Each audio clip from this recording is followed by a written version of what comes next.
김영균 청년 비정규 노동자가 문재인 대통령 비정규직과 만납시다 라고 하는 피켓을 들고 사진을 찍고 돌아가셨을 때 세상은 분노했고 시민들은 행동하기 시작했습니다. 그렇게 해서 노동시민 사회단체들은 시민대책위를 구성하고 활동을 시작했습니다. 그러나 그 시민대책위보다 가장 완강하게 투정한 것은 바로 고 김영균님의 어머님과 아버님 유족이었습니다. 그분들은 아들의 꿈을 아들은 이루지 못했지만 부모로서 우리가 이루도록 하겠다 라고 하는 정의로운 행동으로 산업안전보건법 28년 만에 개정을 이루도록 역할을 하셨습니다. 비록 정부 개정안을 마련할 때 이미 재계와 경총의 의견을 받은 아님에도 불구하고 또다시 일부 개혁이 된 산업안전보건법이었지만 그 역시 유족과 김영균님이 없었으면 절대로 이 대한민국에서는 이루어질 수 없는 법입니다. 그래서 저는 시민대책위를 대표해서 어머님과 아버님께 진심으로 감사하다라고 하는 인사를 드리고 싶습니다. 감사합니다. 얼마나 인간이 위대한지 그 중에서도 우리의 부모님의 이름으로 얼마나 그분들이 위대한지를 확인했습니다.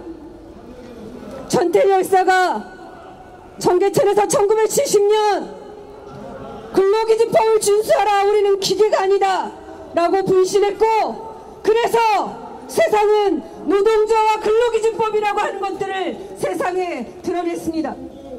그리고 문성면이라고 하는 15살 그 어린 소년 노동자가 수은중독으로 죽었을 때 이양화탄소로 원진내연 노동자들이 900명이 죽고 그것 때문에 내가 죽을 수밖에 없구나라고 하는 직업병을 확인했을 때 비로소 세상은 산업재해라는 말을 알게 되었습니다. 한국 사회는 죽어야 세상이 그나마 바뀌는가 봅니다. 그러나 이제 죽지 않고 세상을 바꿨으면 좋겠습니다. 산업법은 개정됐지만 여전히 김영균의 동료들은 비정규직으로 하청노동자로 1호기에서 8호기로 여전히 위험한 작업 환경에서 일하고 있습니다. 더 이상 죽지 않는 그 세상 죽어야 바꾸지 말고 죽지 않고 바꿀 수 있도록 우리 함께 나섰으면 좋겠습니다. 시민대책위는 유족과 함께 처음부터 일관되게 요구하고 있습니다. 진상규명, 책임자 처벌, 재발 방지.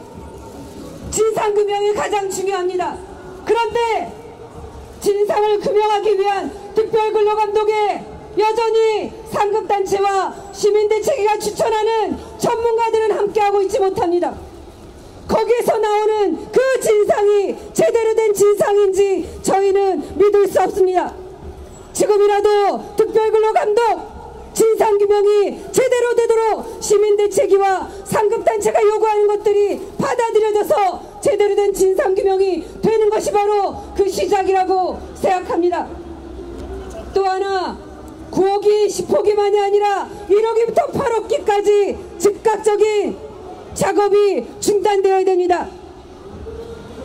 비정규직의 정규직화, 지금 연료 공급을 맡았던 우리 고 김영균님이 그 일했던 것은 1년 동안 연료 운전이라고 하는 것들을 어떻게 정규직할 건지 논의했지만 단 한 명도 정규직이 되지 않았습니다. 그리고 여전히 하청 노동자로 같이 일하고 있는 발전소에 경상 정비 업무는 여전히 협의체조차 구성되어 있지 않습니다. 이러니 김영균님하고 함께 일했던 그 청년 비정규직 노동자들은 정규직화의 희망이 없습니다. 달라진 것이 없습니다. 그래서 요구합니다. 즉각적인 비정규직 정규직화, 정부가 책임지고 집행해야 됩니다. 그리고 역시 당장 안전한 작업 환경으로 다시는 이런 일이 생기지 않도록 재발 방지될 수 있는 안전한 설비가 이루어져야 됩니다. 그리고 이 모든 것의 책임은 당연히 대통령에게 있습니다. 대통령의 사과, 이것이 이루어지는 것 처음부터 시민대책위와 유가족이 함께 요구했던 것입니다. 산안법 개정은 이제 시작입니다. 이 개정으로 모든 것이 이루어지지 않은 것 다 알고 있습니다.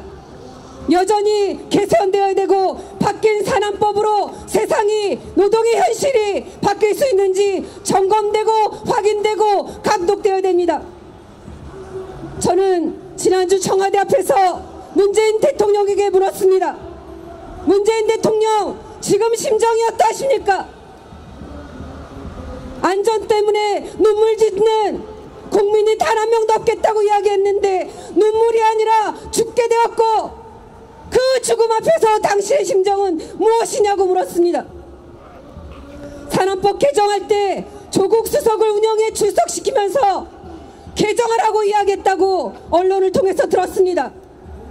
어쩌면 저희들과 같은 그런 심정일지 모른다, 이런 공감이 있다 추측을 할 수 있습니다. 그나마 다행이라고 하는 생각이 저는 해봤습니다. 그러나 오늘 이 자리에서 다시 문재인 대통령에게 묻습니다. 당신은 작년에 공공부문의 비정규직 재료시대를 만들겠다고 했던 그 이야기는 그냥 말이었습니까? 아니면 대통령으로서 그것을 책임지려고 이야기한 것입니까? 왜 발전소에 비정규직은 단 한 명도 정규직화되지 못하고 고 김영규님이 죽고 오늘의 이런 이 상황에서도 그의 동료들은 비정규직이고 정규직의 희망이 없습니까? 대통령 문재인, 당신이 이야기해도 공무원들이 집행을 안 하는 겁니까? 아니면 정치인으로서 단지 점수만 따려고 했던 쇼였습니까? 이제 답을 해야 할 것입니다.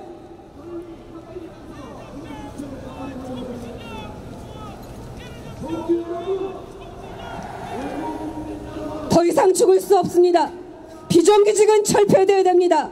그 작업 환경이 비정규직이 아니었다면 그런 막장 같은 곳에 근무할 수 있었겠습니까? 밥 먹을 곳이 없어 라면으로 끼니를 때울 수 있었겠습니까?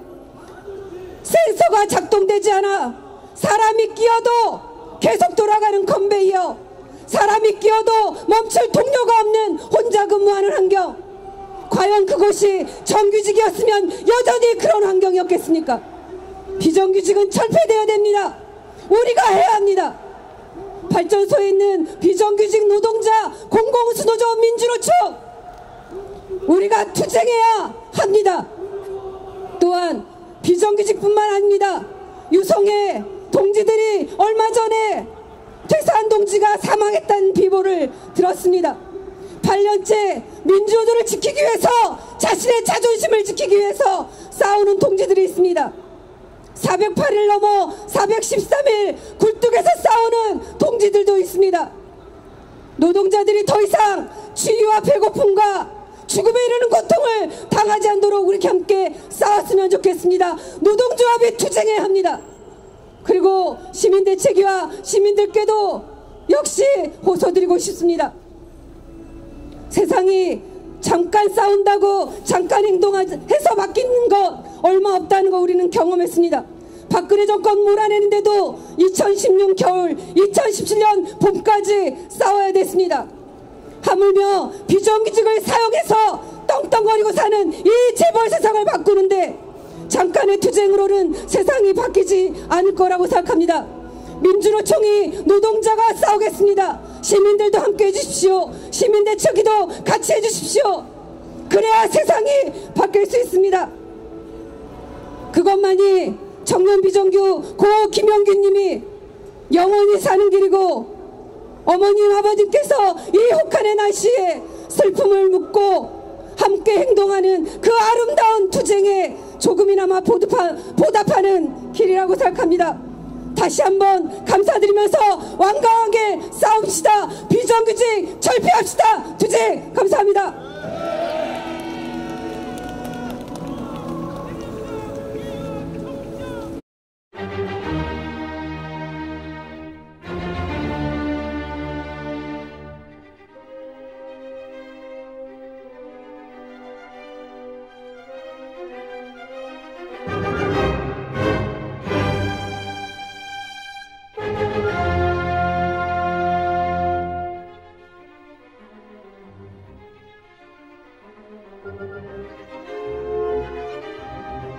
있습니다.